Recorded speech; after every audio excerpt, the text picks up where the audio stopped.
somebody in the corner would strike out and say, I love the Lord, he heard my cry. I love the Lord, he heard my cry. I love the Lord, he heard my cry. Welcome back to another episode of the Keep It 100 podcast. Today we got a good, very interesting episode. I think this is an important topic that a lot of people need to hear in their lives. So we're here today to cover it. We're going to be covering addiction, and I'm here with my coworker and good friend, Fernando Zubia, also known as Fez. That's what we refer to him as. So that's where that is. But thank you for coming on to talk about this. No problem. This is a very it's a deep subject, but it's like important at the same time, and you know it's hard for a lot of people to talk about. So especially in the world today, you know what I mean, when it's becoming normalized in the sense of it, I think. Right. You know, and it's not okay. No. You know, I mean, I think too much of anything can be harmful. And I think that the reason that addiction is so, like, everyone's like, oh, it's okay, is because there's so many things now to become addicted to. Right. Well, a lot of people's there. heads go straight to drugs or drinking, but, you know, like...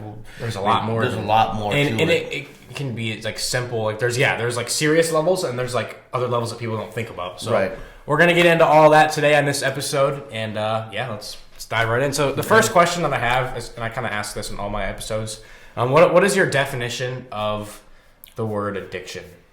Well, I think it's something that consumes you, you know, that kind of takes over your life and doesn't allow you to be the person that you deserve to be. Mm-hmm. You know, especially when it starts taking over, you know, bills or finances or just slowly destroying your life. Yeah, like taking away from your family. Right.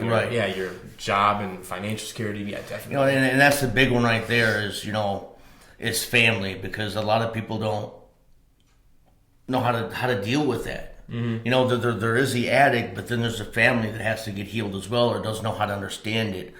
And when they come out of their addiction or they get help for their addiction, you know, they need that family there. Mm-hmm. Yeah. You know, the support system. And a lot of bridges get burnt. You know, there's a lot of forgiveness that needs to help, and I went through that myself because I kind of dropped out of my life for a long time. You know, and it destroyed the relationship with my father. It's just destroyed the relationship with my son that I'm trying to rebuild. You know, and it's hard for them to understand. Yeah. Definitely. It's when they don't like experience it, like they experience it secondhand, like from you, but like when they don't go through themselves, and I feel like that can kind of create like a divide. Yeah, because my son deserved a dad. I deserved to be a father, and I robbed both of us of that. Mm-hmm. You know, and I can't really get that time back. Right. Yeah. You know? I think addiction. I agree with that, and I think it's like what you said. It like for me, it's like a state of dependency. Like you get so caught up in like the pleasure or the feeling of something that it's like. You become dependent on it, and then it's like it starts ruling you, like owning you. Right. And granted, I've made it out of my addiction, but at the same time, I have to watch cross addiction. Mm-hmm. You know, right? For instance, you know, we know each other. You know how many movies I have. I have to watch myself, even with buying movies, because you know I pride myself on having all the Marvel movies, you know, or collections. But if I'm going to buy that movie before my electric bill, before my food, before rent, and that becomes an importance, that's where I need to check myself. Yep, you that's know? huge. So that's huge. I'm glad you said that, because that's what a lot of people I've noticed do. Like people, I've heard stories of like they'll get this money and they'll just go spend it all on something right away, and then it's like, oh, you don't have money for food or for clothes or essentials things, you know? Right, and I went through that afterwards because once I got clean, once I started managing my life, I had all this extra money. Mm-hmm. You know, and I basically started over. So yes, I had to buy everything, but I had to tell myself no sometimes. Right. You know. Yeah, I mean that's in the simplest way. That's it, really. You just got to. It's like the self-restraint to just be like, yes, I can't. Like I have to save money, or I have to do this to, you know, stuff like that. Yeah.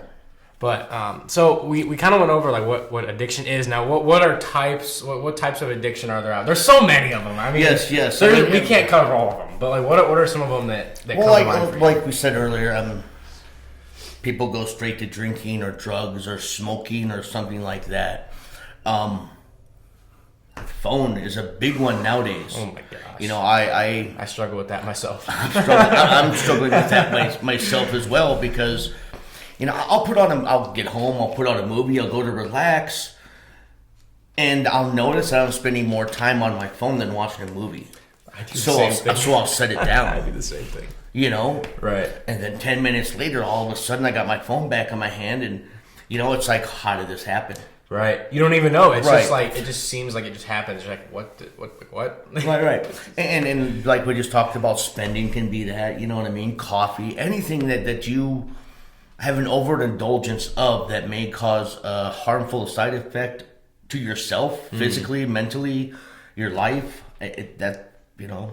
Yeah, and especially in this generation, there's a lot of, it's not, like there is a lot of drinking and drugs and like nicotine, like vapes, you know, all that stuff, but there's also like things like internet usage, like pornography, Yes. like gaming, like they're like, Oh, even like for me, like sugar. Like Right. sugar is my downfall. Like Yes. I have so much sugar, and when I don't have sugar, my energy like levels, I'm just like, I'm dead. Like I have Right. no energy. And that's something I need to work on myself. But there's so many things that like consume that are trying to grab everyone's attention. It's just like, how do you even stay focused? Like how do you just, you know? Right. Well, a good example, a simplified example that I'm seeing a lot of on Facebook and TikTok and so forth is these Starbucks cups that these people are getting. You know, they're racing every single time one's released. They're racing to the store to get one, and it's causing a frantic. You know, if you're getting mad because you didn't get a cup, there's something you need. There needs to be a check. You gotta look at yourself, you know, right? So Check yourself.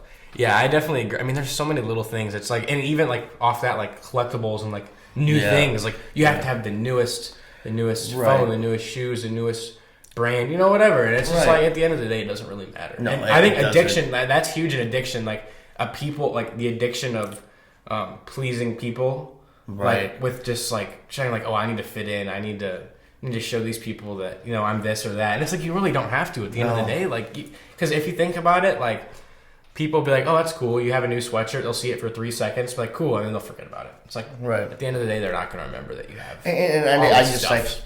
I actually just gave this advice to somebody today. You know, is with that, you know, living your life for yourself. Really, That's huge. you know, and that's at the end of the day, that's what matters. Because if you're putting yourself up, if you are living up to somebody else's expectations or the world's expectations, you will never meet that expectation. Right. You're a slave to the expectation. Right. Yep. And the thing that I pointed out to him is personal goals. It's called personal goals for a reason. You know, Right. It's yourself. Yeah. I mean, really, you're doing your own thing because you want to, and it's like freedom. It's freedom almost. Right. The base level of freedom, and not Yes. slave to the mindset that you have to, you know, be someone that you're not really. And that kind of goes into all of my, like, the self-confidence episodes and everything. It all ties together. In the end of the day, everything, like, it all ties together. But so what were some of the addictions you faced in your life? I faced quite a few of them, actually. Started with drinking, you know, and I went to other drugs, and, you know, you name it, I've tried it. In my 45 years of life, I've done a lot, you know. But I think drinking is a gateway. I think drinking is a big one because it's so socially acceptable, Right. you know, and you can get your hands on it at a young age. There's liquor stores in every corner. Right. But that one, you know, that was a hard one too, because when you come off of it, your body has to adjust, you know, and you realize how much damage you're doing, and I think that's a key thing is personal health and what it does to yourself. Right. I just lost. No, it's all good. But like, it's just, there's so many things that it does, and people don't like. Here, the thing that kind of scares me is like, this is socially accepted. Like, drinking makes you, if you get too drunk, you can't remember things. Right. And like you don't remember what you did last night, and that's like, oh, I'm just hungover. Like, that's so socially accepted. Right. Like, that to me is like, what are we doing here? Like, that doesn't. That's kind of frightening a little bit. Yes, it is frightening, especially when I sit here and think about the times that I blacked out. I remember the first blackout I had. I went out drinking. I just gotten my license and stuff, and I woke up the next day in bed. I've been out drinking. I woke up in bed. My car is outside, not knowing how I got there. Right. But did that stop me? And that's where the word addiction really comes in. Did that stop me? No. Right.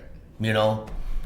I kept on doing it, and to be honest with you, what stopped me was just that, the blackout.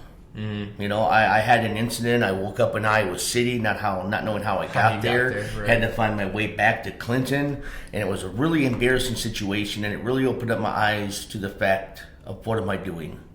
One of these times, I'm not going to wake up. One of these times, and there's a lot of people that'll miss me. Right. You don't know. You just don't know with that stuff. It's something I think I was thinking about this, like addiction, like the actual scientific thing is like when you have some sort of like pleasure or euphoria, exactly. Yeah. You get a dopamine rush, and dopamine is like in your blood, and it makes you feel like good, like a high almost. Like you're like, yo, like that was cool. Like that's so much fun. Right, and the thing that makes it so dangerous is the first time you do it is like the best, right? The first time you get that first dopamine rush of anything you do. And it can be anything as like little as like when I play basketball, if I hit a 3-pointer or something and it looks like a swish, I get a little dopamine rush. Like that excites me, but it can also be like getting high or getting drunk for the first time, whatever. And it's like, oh, that was so cool. And then from there, you're always chasing that, but it's never as good as it was. And you're like, I need to get back to that. And it's a cycle, and it just keeps you there, keeps you locked in, really. And that's really the horrible thing about addiction is it is fun. It's fun for a while, and you have that, acceptance and that pleasure, but it takes more and more and more, and a lot.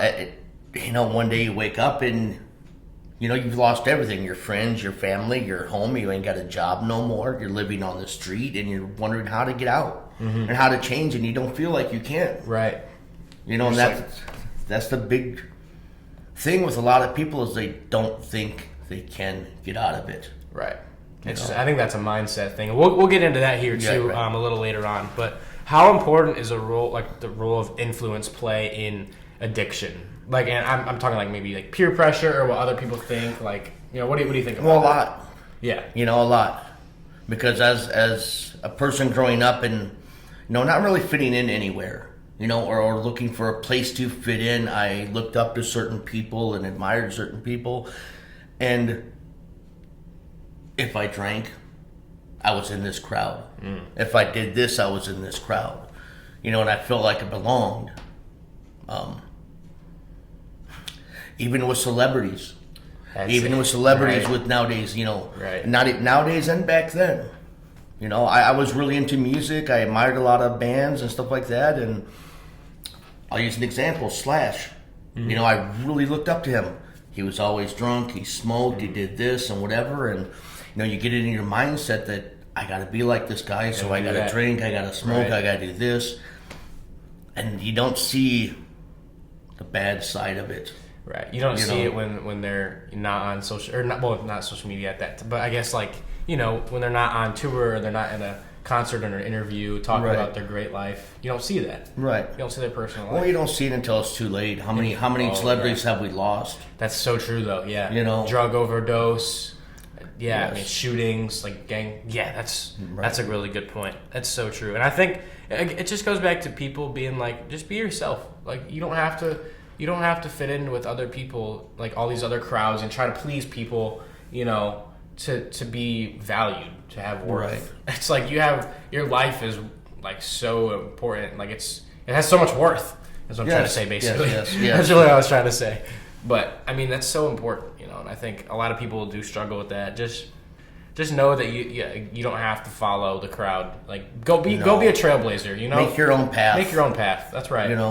Yeah, I mean, too many people get caught up in keeping up with the Joneses, for an example. And it's like, nah, just go do your own thing. Yeah, because at the end of the day, you have yourself, and you have to live with yourself. And be happy with yourself. Mm-hmm. Yeah, that's huge. So why do you think we have addictions? This is an interesting question, and I'm kind of curious. Yes, it was, because it really made me think. It had me there. Why do we have addictions? Something happened in childhood, whether it be some kind of trauma, parents, uncles, family. It becomes a norm. Drinking isn't. Go back to drinking. Drinking is, a big one. The uncles and family sitting in the garage, and it just becomes a way of life. And I think a lot of it is because mental health is a big one. Yep. Seeing a therapist, asking for help, or dealing with it, and we just shove it into the back burner. Right. And we try to fill that hole. We try to escape. And that's a big one too, is escaping from reality and responsibility. Yeah, it's mental health is huge when it comes to addiction, because mental health is sometimes, like, poor mental health can be the reason people fall into addiction. Right.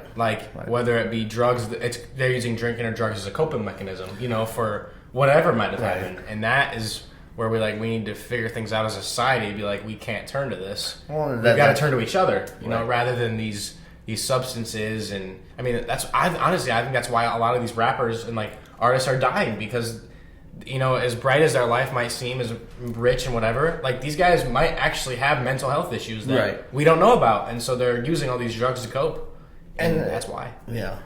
And as a society, we need to reach out to people and start shaming them and make it a comfortable conversation. It's so easy to laugh at the drug addict or the alcoholic or whatnot, but at the end of the day, that's somebody's daughter, somebody's son, somebody's kid. Right. Yeah. Seriously. And the only way that they can make it through it is with each other. Mm-hmm. I think the sad thing is too. We were actually talking about this yesterday at work. You said that story of she asked if she was the lady was visibly upset, and you want to go in? You want to expand on that? Yes. I don't know as well. It's a Facebook page from my hometown, Mason City, and a rant and rave. And this woman was at Hardee's eating or ordering food, and the woman behind the counter was visibly having a bad day. Just having a rough time at it and being rude in a sense of it. The customer asked if she was doing all right or if she was okay, and was told to mind her own business and would continue to be rude to this woman. And the crazy thing is they knew each other. The lady went to the manager, talked about the situation, was told it was not a Hardee's issue, it was a personal issue. But the thing is she posted this on there, and the responses that came back were just surprised me. Mm-hmm. She had the situation turned around on her, told her that it was her fault for asking how the person was doing. And I just think that is backwards thinking. We should be able to ask each other how we're doing. Right. Yep. We should be able to check on each other without feeling wrong. I agree with that. Because we're all on this tiny planet together. We're human beings. At the end of the day, we're human beings. And right. We're all here together. We might as well work together and help each other out rather than tear each other. And you never know, that one person may need that. Right. You don't know what people are going through. You really don't. Right. People are very good at masking and hiding real emotion. You have no idea. Right. So the thing that I always say is it's not hard to be nice to people. Just at least, even if you're having a bad day, just at least to not be rude. Just to it's not really that hard. Just to be a good person. Decent human being. Yes, to be a decent human being. Right. Seriously, it's just I don't know, but I think I have a few answers for this myself. Why do you think we have addiction? I think, well, one, I'm going to go back to what I said earlier. There's so many things to become addicted to now, so it's it's so easy to just fall into whatever it might be, something.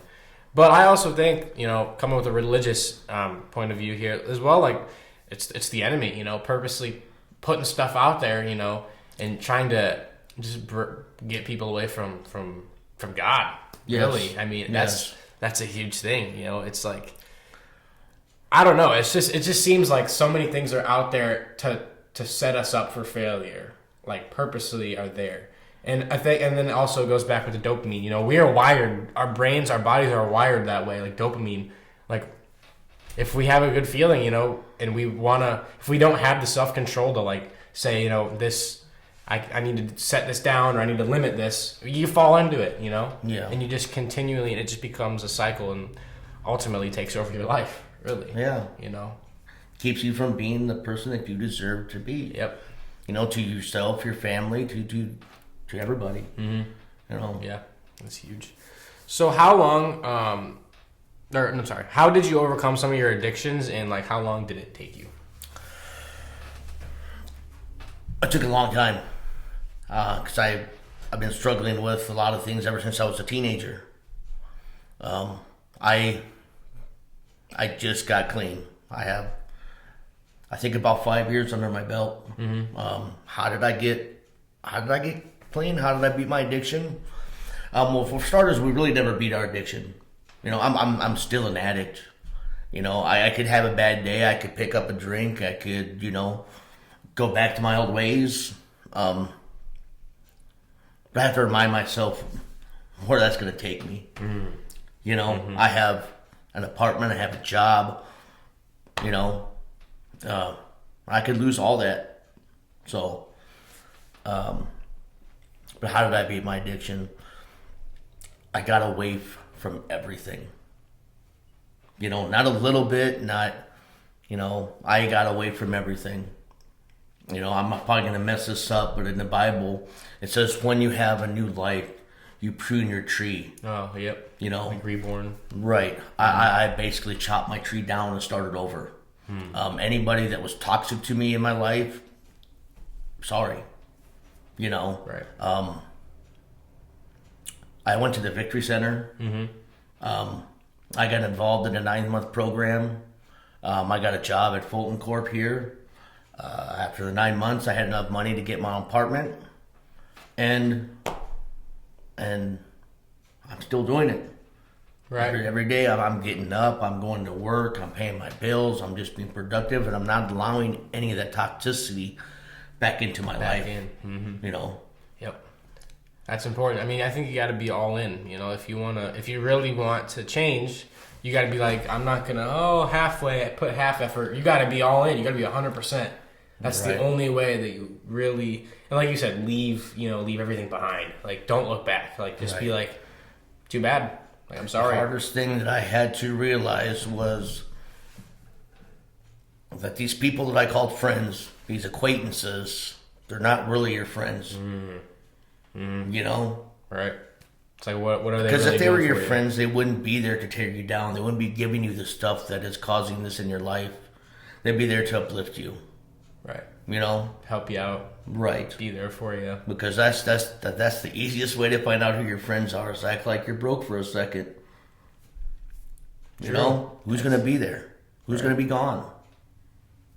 That's so true. That's actually, like, it's harsh, and it sounds like, but it makes you think, like, real, like, it's true. Right. It's so true. And I think, I'm not saying you guys should, like, go test your friends or anything, but, like, seriously, like, take a moment and just think, like, what if I didn't have this or this? Like, what would the circumstances be? And I think that's a healthy thing to do. I don't think that's a bad thing to do, but, just watching around who you keep yourself, who you keep around yourself. Right. Yeah, who you keep around yourself. I don't know why that was so hard for me to... There's an old proverb, too, that just basically says you are what you surround yourself with. If you hang out with thieves, you may not be a thief, but you will look like a thief. To everybody around you.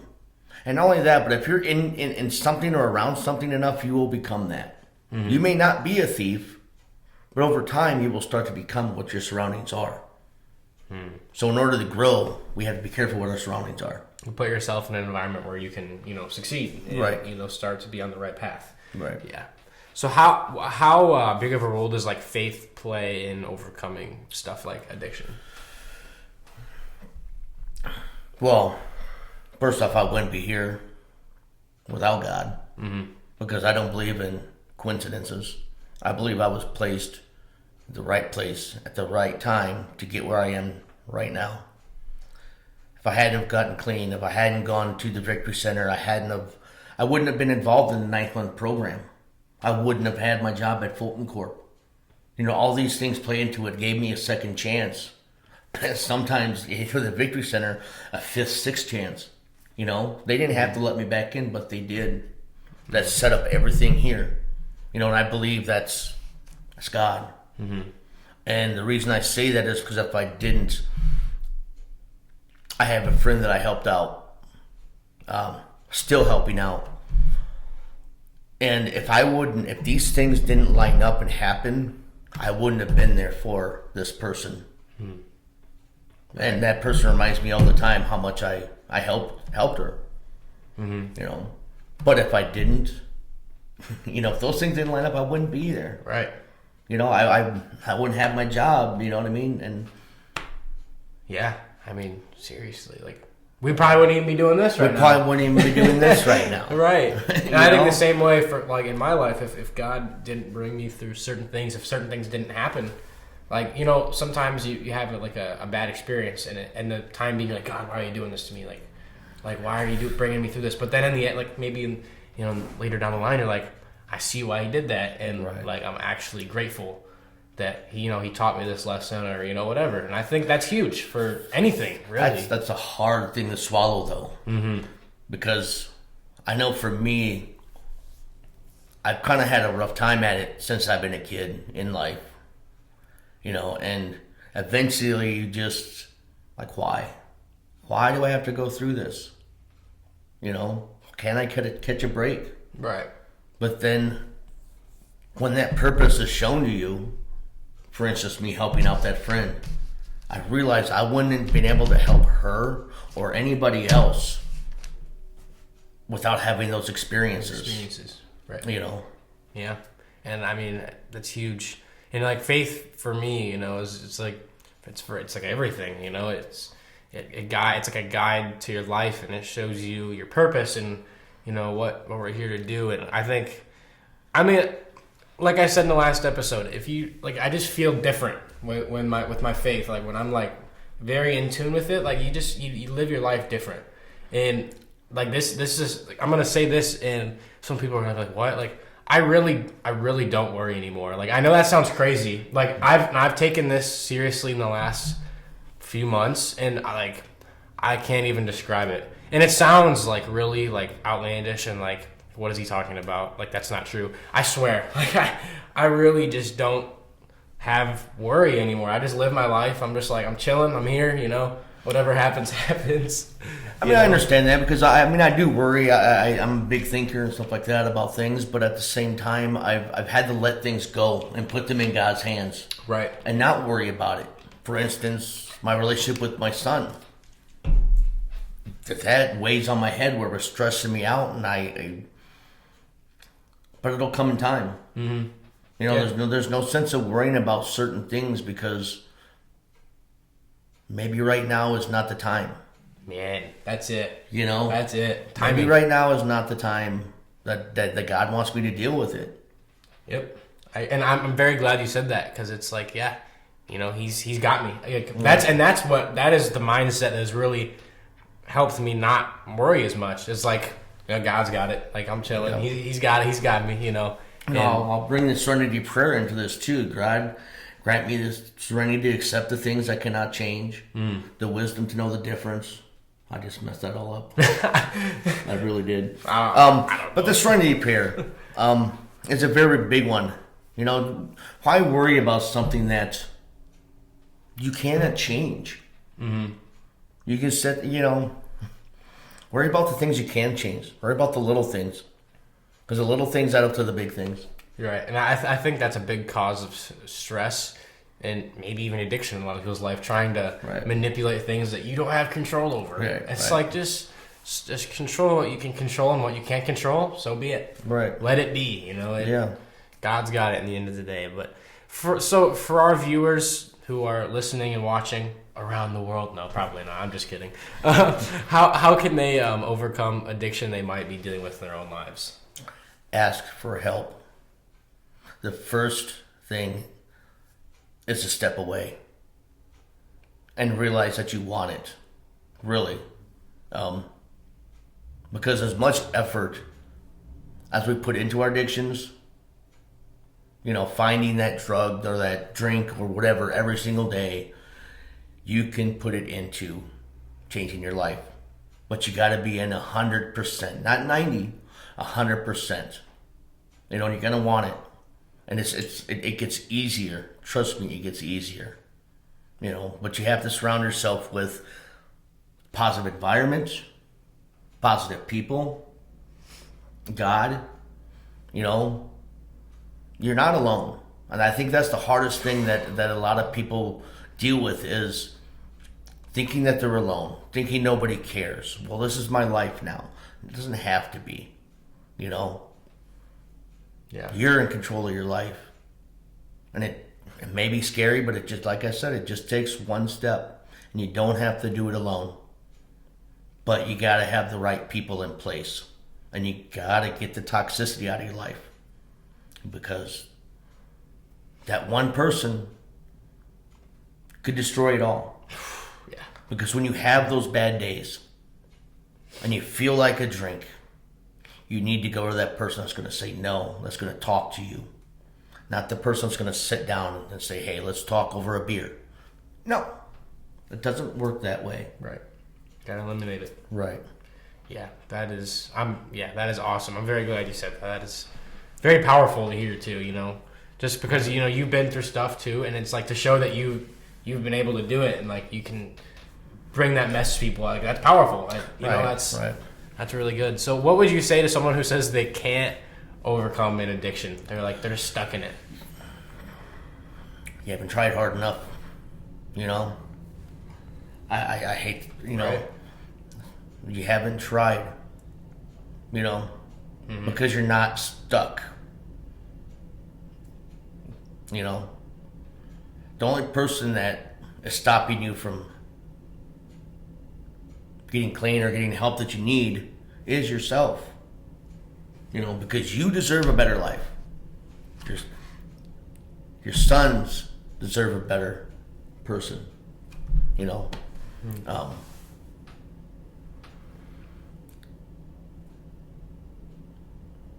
And that's just really it, is you got to try. You got to give it 100%. You got to cut down that whole tree and start all over. And it's not as hard as you think it is, Right. And like he said, you're not alone. I mean, there's other people that are going through the same things, and there might even be people that are off worse. Like, you think that you're the worst situation. There's people that I'm sure that are in way worse situations, So it's like, you're not alone. Reach out. There's always people that care about you. I mean, seriously, that's really it. I mean, yeah, that's it. I think that's the reason why there's so much mental health crisis and suicide and addiction too. Right. It's all because of people that you just got to reach out. People think they're in it alone when you're not. Right. And that's just it, is checking on each other. Right. I know in addiction, I stepped away from my family, I stepped away from my friends, and I'm trying to get those back right now. And the reason I say that is because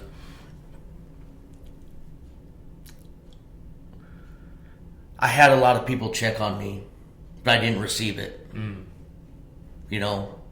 I stayed away from, because I knew they misapproved. Thank you for coming on. This is a tough subject, and a lot of people would be intimidated to come on here and talk about this. So I commend you. I appreciate it for coming on here and talking about your experience and just giving us advice to the people. Right. You're welcome. Yeah. So with that being said, thank you guys for watching. Check out Instagram, check out YouTube, Spotify. It'll all be in the description. Don't worry. And we'll catch you guys in the next episode.